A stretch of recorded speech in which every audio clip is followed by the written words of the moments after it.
Viewers आपको बता दें डीडीसी इलेक्शंस जारी है। तो कुपवारा की बात करेंगे तो दो कॉन्स्टिट्यूंसीज में अभी पोलिंग लगातार जारी है, जिसमें रेड्डी चौकीबल कॉन्स्टिट्यूंसी और साथ साथ में जो विलगाम बेल्ट में अभी पोलिंग लगातार जारी है। तो अगर मैं आपको विजुअल्स में दिखाऊं तो ये यहाँ पर इस वक्त हम रावतपुरा पोलिंग स्टेशन में मौजूद है। तो यहाँ पर आप देख सकते हो लाइनों में लोग लगे हुए हैं, एक साइड से मर्दों की लाइन और दूसरी साइड से जो है औरतें लाइन में बैठी हुई है। तो कहीं ना कहीं यहाँ पर जो हेल्थ का मामला है, कोविड-19 का भी कहीं ना कहीं यहाँ पर ख्याल रखा जा रहा है। वहाँ पर हेल्थ के 2-4 एम्प्लॉयज रखे गए जो कोविड-19 के लिए वहाँ पर रखे गए हैं।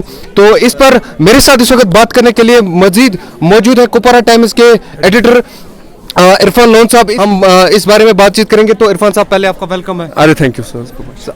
क्या लग रहा है आपको इलेक्शन के बारे में? यहाँ पर कुपवारा में भी दो कॉन्स्टिट्यूंसीज में पोलिंग चल रही है, कहाँ तक जाएगी? देखिए, जिस तरह से इस वक्त पोलिंग हो रही है, इनिशियली हमने देखा 11 बजे तक सिर्फ 16% हुई है, हमने 10 बजे तक देखा था सिर्फ 4% हुई है, बढ़ रही है, लेकिन सिर्फ 2 घंटे रह गए।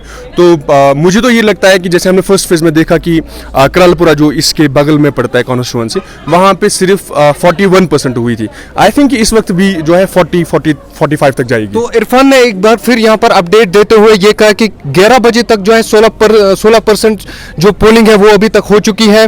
तो अभी 2 बजे तक यहाँ पर पोलिंग होने वाली है। तो अब आने वाला वक्त ही बताएगा कि कितनी यहाँ पर पोलिंग की शरह रहती है। तो मजीद क्या लग रहा है? टफ कंपटीशन है यहाँ पर चौकीबल कॉन्स्टिट्यूंसी में। वहाँ पर विलगाम की अगर बात करें, वहाँ पर थोड़े कम कैंडिडेट्स हैं, यहाँ पर बहुत ज़्यादा टफ कंपटीशन। क्या लग रहा है आपको? देखिए, इंटरेस्टिंग ये जो कॉन्स्टिट्यूंसी ये बहुत इंटरेस्टिंग रही। इसकी 2 वजूहत हैं खास। एक तो ये कि यहाँ पे जो रेस्ट 3 जो कॉन्स्टिट्यूंसी थी डीडीसी कॉन्स्टिट्यूंसी, वो वुमेन रिजर्व थी और ये एक ऐसी सीट थी जो मेल रिजर्व थी।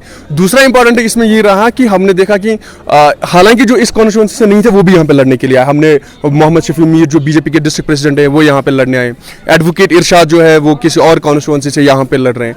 और इसके अलावा पीएजीडी के कैंडिडेट है यहाँ पे, अपनी पार्टी के कैंडिडेट है और 16 कैंडिडेट्स यहाँ पे फ्रेम में है। पोलिंग जो है अगर सिर्फ यहाँ पे इतनी जाती है 40% तक, तो बहुत ज्यादा टफ कंपटीशन रहेगा और ये भी अंदाजा लगाना मुश्किल होगा कि किधर की तरफ जाएगा।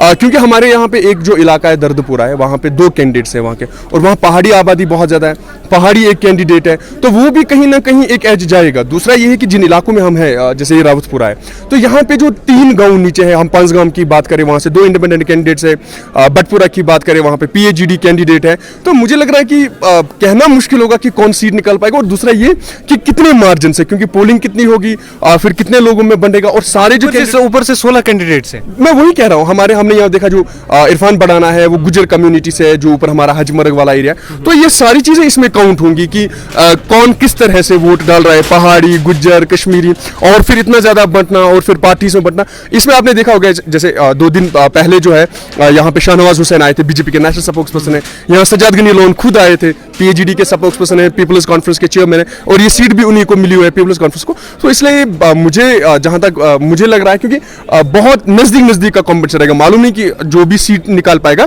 बट बहुत कम मार्जिन से वो जीत जाएंगे। तो ये थे इरफान लोन, इनका यही कहना है कि बहुत ज़्यादा टफ कंपटीशन होने वाला है यहाँ पर।